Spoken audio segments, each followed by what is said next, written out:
चलिए तो आज हम ज्योमेट्री पढ़ने वाले हैं और ज्योमेट्री के अंतर्गत ये मेरा दूसरा लेक्चर होगा। ज्योमेट्री में हम जो है सो बेसिक चीज को थोड़ा देख चुके हैं, रेखा, कोण, इसको, और आज दूसरा लेक्चर होगा। और इस लेक्चर के अंतर्गत हम वृत्त को कवर करेंगे। किसको? वृत्त को, सर्किल को। किसको?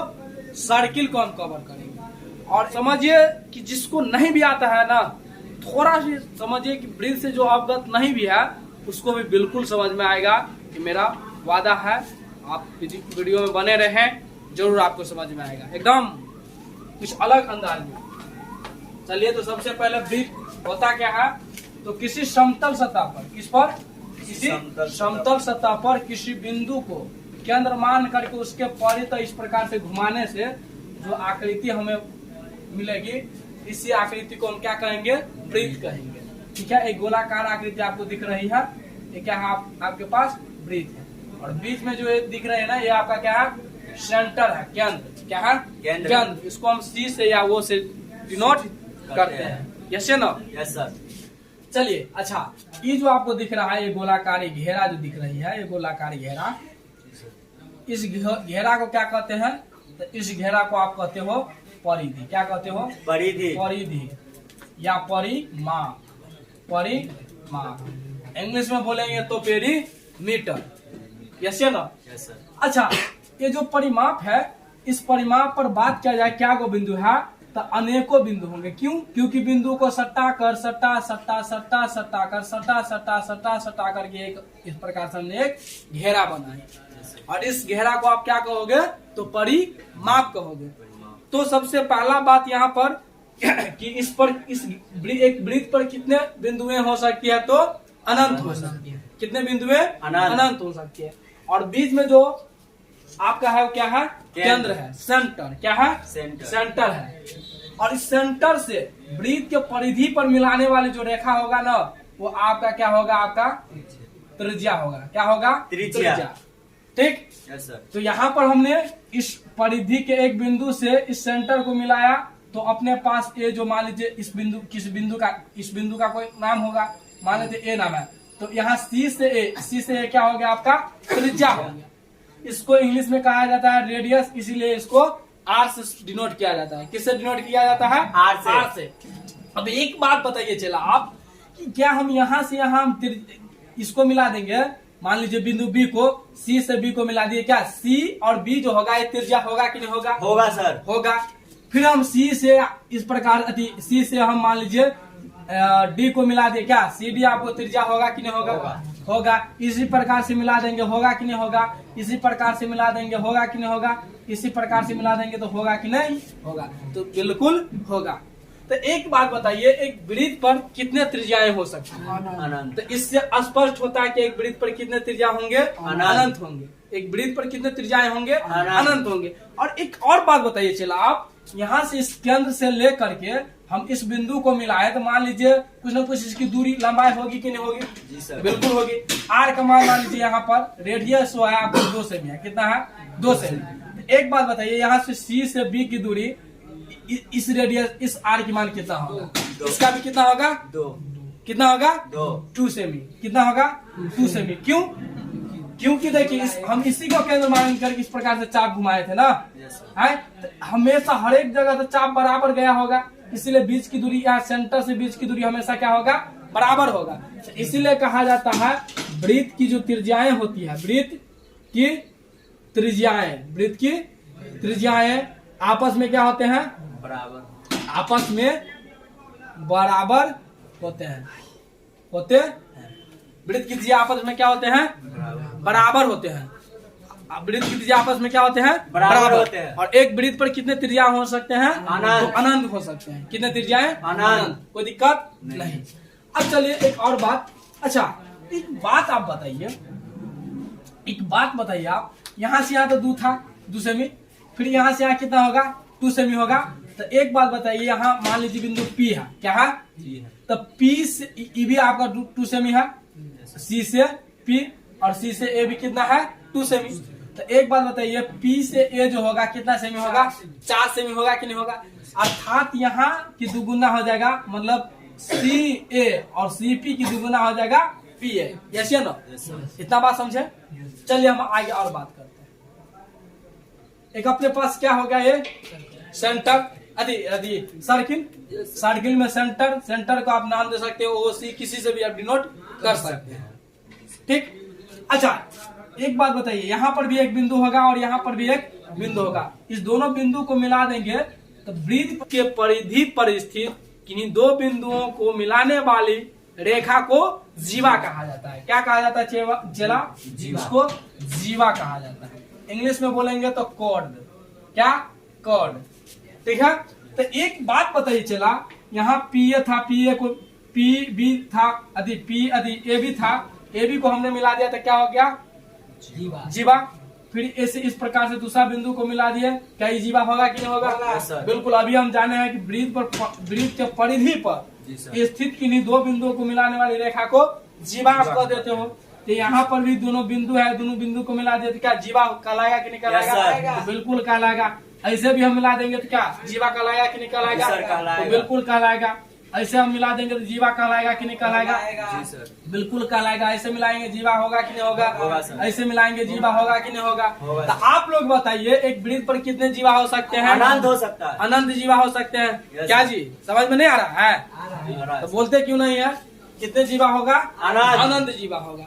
अब एक और बात बताइए, देखिए आप गौर से देखें तो एक बात आप पाते होंगे, ये तो सेंटर है, वो से जो जीवा जितनी दूर पर होगा उतनी ही वो छोटी होगी। अर्थात मेरे कहने का मतलब हुआ कि जो जीवा केंद्र के जितने नजदीक होगा वह उतना ही बड़ा होगा। आप देखिए ये जो है केंद्र से सबसे दूर है ना? Yes sir. ये सबसे छोटी दिखती होगी। जी सर। केंद्र के नजदीक में ये वाला है, इस दोनों से बड़की दिखते होंगे। तो ये जैसे जैसे हम आगे जाएंगे वैसे वैसे जीवा की लंबाई क्या होती जाएगी? बढ़ती जाएगी। फिर यहाँ से हम ऐसे जाएंगे जैसे जैसे पीछे वैसे वैसे जीवा की लंबाई छोटी होते जाएगी। तो जो जीवा केंद्र से जितना ही दूर होगा वह उतना ही छोटी होगा। यानी जो जीवा केंद्र से सबसे दूर होगा वो सबसे छोटी होगा। जो जीवा केंद्र के जितना नजदीक होगा वो उतना ही बड़ी होगा। समझे? अब एक बात बताइए चेला, यहाँ तो ये तो जीवा ही है नहीं, लेकिन एक किससे होकर गुजर रहा है? केंद्र से होकर। किससे? केंद्र से। तो जो जीवा वृत्त के केंद्र से होकर गुजरे, जो जीवा वृत्त के केंद्र से होकर गुजरे उस जीवा को क्या कहा जाता है? तो व्यास कहा जाता है। जो जीवा वृत्त के केंद्र से होकर गुजरेगा, सुनिए बात को, जो जीवा वृत्त के केंद्र से होकर गुजरेगा वह जीवा न होकर के उसको व्यास कहेंगे। क्या कहेंगे? व्यास कहेंगे। और ये जो व्यास होता है सबसे लंबी जीवा होता है। क्यों? क्योंकि सब में आप गौर से देखो तो सबसे लंबा यही आपको दिखाई देता है। क्यों? क्योंकि केंद्र के सबसे निकट का है, केंद्र के बीचों बीच गया है।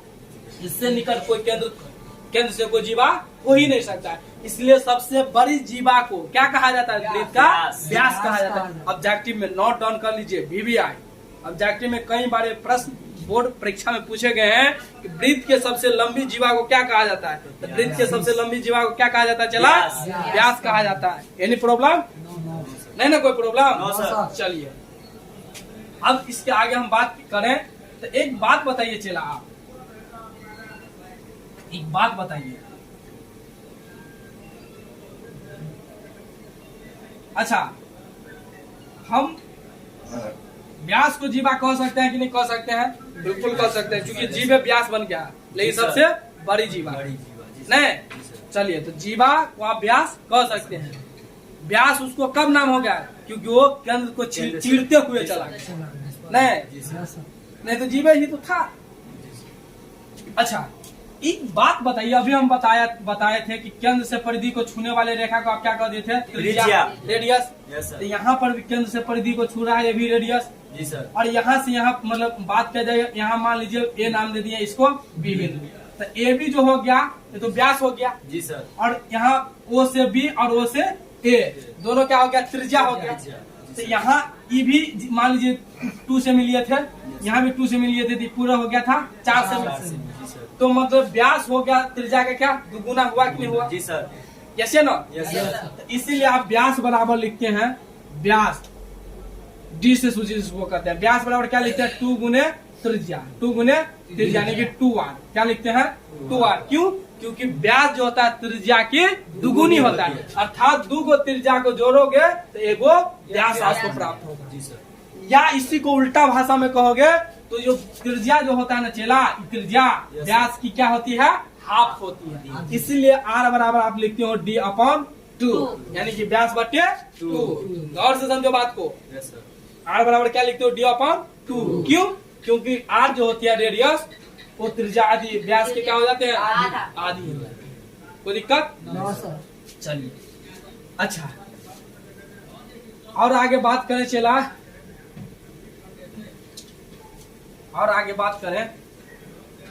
अच्छा, क्या हम ऐसे डाल देंगे तो क्या ये जीवा यदि ये व्यास होगा कि नहीं होगा? होगा सर। क्या ऐसे डाल देंगे तो व्यास होगा कि नहीं होगा? होगा सर। ऐसे डालेंगे तो व्यास होगा कि नहीं होगा? होगा सर। तो एक बात बताइए, एक वृत्त पर कितना व्यास हो सकता है? अनंत हो सकता है सर। अनंत व्यास हो सकता है कि नहीं हो सकता है? यस और सर। सभी व्यास की लंबाई आपस में बराबर होगा या अलग अलग होगा? बराबर होगा बराबर सर। होगा। सभी व्यास की लंबाई आपस में बराबर होगा। ओके? Yes sir. अच्छा, और आगे हम बात करते हैं। देखिए नहीं, अच्छा ये तो यहाँ पर कोई एक बिंदु हो गया। Yes sir. नहीं, इस बिंदु से हमने एक रेखा इस प्रकार से खींची, इस प्रकार से रेखा खींचा। तो इस रेखा को क्या नाम दोगे? मान लीजिए ये भी हमने रेखा खींचा, इस रेखा को क्या नाम दोगे? तो इस रेखा को आप कहोगे चेला, इस रेखा को नाम हम दोगे स्पर्श रेखा। स्पर्श रेखा। कौन सी रेखा? स्पर्श रेखा। और आपको ऑब्जेक्टिव में क्वेश्चन पूछा जाता है बोर्ड परीक्षा में, एक स्पर्श रेखा वृत्त के परिधि, वृत्त के कितने बिंदु पर छेदता है या कितने बिंदु को चीरते हुए जाता है या कितने बिंदु पर प्रतिच्छेद करता है। तो आप गौर से देखोगे, ऐसे आपको देखने में लगेगा कि बहुते बिंदु पर चीरते हुए गए, नहीं सर? नहीं, लेकिन आप गौर से देखोगे और ये करोगे तो स्पर्श जो रेखा होती है वो केवल एक बिंदु पर प्रतिच्छेद करती है।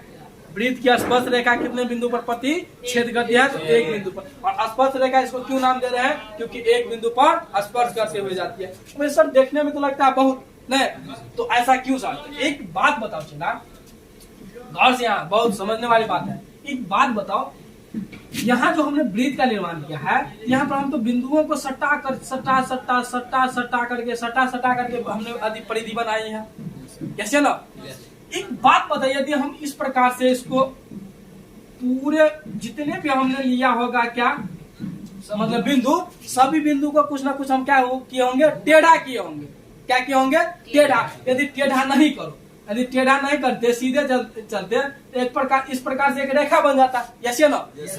इसको हमने गोलाकार किया, इसका मतलब प्रत्येक बिंदु को हमने क्या किया है? टेढ़ा किया। और एक बात बताइए, एक सीधी जो रेखा होती है उस रेखा, वो तो टेढ़ा नहीं होता है, रेखा तो हमेशा क्या होता है? सीधी होता है। इसका मतलब एक हम यहाँ लिए तो दूसरा टेढ़ा करेंगे तो हमको यहाँ हो जाएगा, टेढ़ा करेंगे तो उससे हल्का टेढ़ा हो जाएगा जी। तो उसको पूरे को तो नहीं काट पाएगा, ये पूरे को काटता है, इसका मतलब ये भी टेढ़ा होता है तभी ना कटता, दूसरा भी तीसरा भी। Yes sir. समझ पा रहे हैं कि नहीं जी? Yes sir. हाँ, तो इसीलिए वृत्त का जो स्पर्श रेखाएं होती है केवल एक बिंदु को ही प्रतिच्छेद करती है। समझे क्यों? जी सर। चूंकि यहाँ पर हम इसको गोलाकार बनाए तो प्रत्येक बिंदु क्या किए होंगे? कुछ ना कुछ टेढ़ा किए होंगे। और जो हम रेखा जो खींचते हैं हमेशा क्या होता है? सीधा। इसका मतलब एक बिंदु यहाँ होगा तो दूसरा बिंदु इससे हल्का टेढ़ा होगा, नहीं? तो इसलिए दूसरा बिंदु को ये प्रतिच्छेद नहीं किया। भले आपको देखने में लगता, देखने में तो लगेगा कि वो यहाँ से लेकर यहाँ तक चीरते गया, नहीं? चलिए, कोई दिक्कत नहीं। अच्छा, ये स्पर्श रेखा ये हो गई। और वृत्त के केंद्र से परिधि को छूने वाली रेखा को आप क्या कर देते हो? चला त्रिज्या कर देते हो। तो स्पर्श रेखा पर त्रिज्या जो होता है ना बाबू, वो आपका लंब होता है। क्या होता है? लंब होता है। अर्थात यहाँ 90 डिग्री का कोण बनेगा। कितना डिग्री का कोण बनेगा? 90 डिग्री का कोण बनेगा। तो ये भी आपके थ्योरम के रूप में है, ठीक है, क्लास 10th में, कि एक स्पर्श रेखा पर त्रिज्या क्या होती है? तो लंब होती है, नहीं? स्पर्श रेखा पर त्रिज्या क्या होती है? लंब होती है। ऑब्जेक्टिव में पूछ भी दे कि स्पर्श रेखा पर त्रिज्या क्या होती है? तो लंब होती है। और एक कहते हैं आपको मालूम रहेगा, इस पर 2 नंबर का सवाल भी पूछे जाते हैं। और कैसे पूछे जाते हैं हम इस पर चर्चा आगे करते हैं। ठीक, यस सर। अच्छा अब क्या करेगा, एक तो ये बात समझ गए कि स्पर्श रेखा पर क्या होती है, त्रिज्या लंब होती है, और कैसी होती है, इसको कैसे होता है इसको आप प्रूफ भी कर सकते हैं। ठीक है, होगा तो हम दूसरे वीडियो में इसको प्रूव करके दिखा देंगे। ठीक, नहीं तो यहाँ करेंगे तो हम इसी में रह जाएंगे। आगे बात किया जाए, ये अपने पास क्या है, वृत्त है। वृत्त पर हमने एक स्पर्श रेखा खींची जिसका नाम कुछ रख दीजिए ए बी। एक स्पर्श रेखा ए बी जो बिंदु वृत्त के बिंदु पी पर क्या करता है, प्रतिच्छेद करता है। नहीं, बिंदु पी पर क्या करता है, प्रतिच्छेद करता है। दूसरा एक स्पर्श रेखा कितना कौन है, पी, क्या है, पी क्या करता है, प्रतिच्छेद करता है। अब बताइए क्या ये जो दोनों स्पर्श रेखाएं हैं क्या समांतर होंगे कि नहीं होंगे? कैसे होंगे? चूंकि देखिए यहाँ पर ऐसे हम डालेंगे तो क्या हो जाएगा, एक तरह से मतलब ये क्या हो जाएगा, ये क्या होगा, ये आपका क्या हो जाएगा, व्यास हो जाएगा। Yes sir. तो जितना दूरी यहाँ होगा उतना ही दूरी यहाँ हर एक जगह उतना ही दूरी होगा कि नहीं? अब जानते हैं कि वैसा दो रेखाएं जिसकी दूरी हमेशा क्या हो, बराबर हो, तो ये क्या हो जाते हैं, समांतर रेखाएं। इसीलिए क्या हो जाएगा, समांतर रेखाएं। और वैसे नहीं तो एक बात बताइए, यहाँ पर हम बताए थे कि लंब अति स्पर्श रेखा पर त्रिज्या क्या होता है, लंब होता है। इसका मतलब यहाँ 90 डिग्री कोण बना, यहाँ पर भी 90 डिग्री कोण बना, चूंकि अभी स्पर्श रेखा पर त्रिज्या लंब होगा। यहाँ 90 डिग्री। एक बात बताइए, ई भी 90 डिग्री, आई भी 90 डिग्री। एक प्रकार से देखा जाए तो इस साइड से दाया साइड ये वाला कौन हो गया, बाया साइड। तो इधर से दाया साइड, इधर से बाया साइड। एकांतर कोण हुआ कि नहीं हुआ? जब एकांतर कोण बराबर है इसका मतलब रेखा क्या, समांतर है। जब तक एकांतर कोण बराबर यदि समांतर रेखा नहीं रहता तब तक एकांतर कोण बराबर हो ही नहीं सकता है। इसका मतलब एकांतर कोण बराबर जब है तो कई रेखाएं क्या है, समांतर है। अब पहला बात ये हो गया। दूसरा बात ये हो गया कि दोनों वृत्त पर खींची गई दो स्पर्श रेखाएं क्या होते हैं, समांतर होते हैं। नेक्स्ट क्वेश्चन ऑब्जेक्टिव उठ जाता है बाबू कि एक वृत्त पर कितने स्पर्श रेखाएं खींची जा सकती है। तो आप कहोगे सर ऐसे खींच लेंगे, ऐसे खींच लेंगे, फिर ऐसे खींच लेंगे। तो नहीं बाबू, वृत्त को ये स्पर्श रेखा को क्या कर देगा, काट देगा। ठीक है, तो कितने स्पर्श रेखाएं खींची जा सकती है, तो केवल 2। हाँ, नोट कीजिए बात को। एक वृत्त पर कितने स्पर्श रेखाएं हो सकती है, केवल 2 हो सकती है। ठीक है, और जो वृत्त की जो स्पर्श रेखा है कितने बिंदु पर प्रतिच्छेद करेगा, तो एक बिंदु पर प्रतिच्छेद करेगा। समझ रहा बात को? और दोनों जो रेखाएं होंगे स्पर्श रेखाएं क्या हो जाएगा, समांतर होगा। नहीं, क्या होगा, समांतर होगा। समझ रहा बात को? Yes sir. मिटा दिया जाए। चलिए, अब बहुत भी है पॉइंट, इससे आप लोग को प्रायः 2 नंबर में थ्योरम के रूप में भी है, 2 नंबर में पूछ भी लेता है, और नहीं पूछता है 2 नंबर में तो आपको सब, यदि थ्योरम के रूप में नहीं पूछता है 2 नंबर में तो 2 नंबर में प्रायः आपको सवाल के रूप में पूछ देता है। कैसे? देखिए थ्योरम क्या है, ये अपने पास वृत्त है। ठीक, क्या है, वृत्त का सेंटर होगा। ठीक है, वृत्त के कहीं पर एक बाह्य बिंदु पी है। ठीक है, क्या है, पी है। तब पी से बाह्य बिंदु पी से ऐसे हम एक स्पर्श रेखा खींचेंगे। Yes sir. पी ए मान लीजिए, और पी से दूसरा स्पर्श रेखा खींचेंगे हम पी बी। क्या खींचेंगे, पी बी। तो किसी पता चला बराबर होता है, क्या होता है, बराबर। और ये थ्योरम के रूप में भी आप लोग को पूछा भी जाता है कि सिद्ध करे कि वृत्त के किसी बाह्य बिंदु से खींची गई स्पर्श रेखा की लंबाई क्या होती है, बराबर होती है। अब बराबर कैसे हो जाता है, इसको भी आप प्रूफ हम आसानी से कर सकते हैं। तो हम यहाँ पर प्रूफ अभी नहीं करेंगे, नहीं तो वीडियो काफी लंबा हो जाएगी। आप लोग यदि ये चाह रहे हैं कि प्रूफ करके बताएं तो आप कमेंट बॉक्स में जरूर लिख सकते हैं कि सर इसको आप प्रूफ करके बताएं, जरूर इसको हम आसान भाषा में प्रूफ करेंगे। चलिए, तो पहला भी एक बात समझिए कि स्पर्श, ये जो बाह्य बिंदु से खींची गई स्पर्श रेखा जो है क्या होगी, उसकी लंबाई बराबर होगी। ठीक है, इसमें क्वेश्चन दे देगा किसी बाह्य बिंदु से पी ए कोई रेखा है, स्पर्श रेखा। ठीक है, जिसकी लंबाई आपको दे देगा, मान लीजिए कितना, तो दे देगा 4 सेमी। कितना दे देगा, 4 सेमी, 4 मीटर, कुछ भी दे सकता है। और जो त्रिज्या है, त्रिज्या की लंबाई आपको दे देगी मान लीजिए 3 सेमी। कितना, 3 सेमी। तो कहेगा ओ और पी का लंबाई ज्ञात कीजिए। किसका, ओ और पी का लंबाई। तो क्या आप ज्ञात कर सकते हैं? तो बिल्कुल कर सकते हैं। क्यों? क्योंकि अभी आप जानते हैं, अभी आप जाने हैं जो स्पर्श रेखा जो होता है उस पर त्रिज्या क्या होता है, लंब होता है। तो ये तो स्पर्श रेखा हो गया चला, ये चेला क्या हो गया, त्रिज्या हो गया। यहाँ लंब होगा कि नहीं होगा? जी सर। जब ये लंब होगा तो 90 डिग्री कोण बनेगा। जी सर बनेगा। जब 90 डिग्री कोण बना तो इसका मतलब त्रिभुज OAP, त्रिभुज OAP कैसा त्रिभुज हो गया? तो समकोण त्रिभुज, यानी कि राइट ट्रायंगल। जी सर। नहीं, राइट ट्रायंगल हो गया। उसमें आपको राइट ट्रायंगल में जब दो भुजा आपको मालूम हो तो तीसरा भुजा निकाल सकते हैं कि नहीं निकाल सकते हैं? कहाँ से? तो पाइथागोरस लगा करके। नहीं जी, जो कि पाइथागोरस फॉर्मूले से हम जानते हैं कि कर्ण का जो स्क्वायर होता है क्या होता है? लंब स्क्वायर प्लस आधार स्क्वायर होता है ना जी। यहाँ पर 90 डिग्री के सामने वाला भुजा क्या हो जाता है? कर्ण हो जाता है। यानी कि यहाँ पर आप यहाँ OP क्या हो गया? कर्ण हो गया। यानी कि OP का स्क्वायर बराबर लंब, इसको ले सकते हैं, चाहे इसको किसी को लंब और आधार में मतलब उल्टा पुल्टा चलता है। लंब आप इसको भी ले सकते हैं, कोई दिक्कत नहीं है। यानी कि OA का स्क्वायर प्लस OPA का स्क्वायर, ऐसे ना। तो OP का स्क्वायर बराबर OA का मान कितना है जी? तो 3 है सर। 3, तो 3 का स्क्वायर प्लस PA का मान कितना है चला? तो 4 का स्क्वायर। जी सर। नहीं, तो OP स्क्वायर बराबर 3 तिया 9 मतलब 4 चौका 16। तो OP स्क्वायर बराबर कितना हो जाएगा? 16 9 25। इधर से स्क्वायर हटाएंगे चला, इधर क्या हो जाएगा? रूट चढ़ जाएगा। 25 का वर्गमूल तोड़ेंगे तो 5। इसका मान कितना आ गया? 5। तो इस प्रकार से सवाल आपको बनाने के लिए भी दिया जाता है। ठीक है, समझे? यहाँ तक किसी को कोई दिक्कत नहीं ना? दिक्कत नहीं। चलिए, इसके बाद और कई सारे बात इसमें आते हैं जो कि हम नेक्स्ट अगला लेक्चर में हम देखेंगे। ठीक है, बाद बाकी आशा है कि आप लोग को दोस्त समझ में आया होगा। और यदि वीडियो अच्छा लगता है, आप लोग को लगता है कि इस चैनल से हमें कुछ प्राप्त हो सकता है, यहाँ से कुछ सीखने को मिल सकता है, तो आप लोग जरूर इसको सब्सक्राइब करें, शेयर करें, लाइक करें। और दोस्तों यदि नहीं लगता है कि यहाँ से कुछ हमें सीखने वाला है तो प्लीज आप इसको सब्सक्राइब ना करें। बाद बाकी best of luck. So thank you all the best.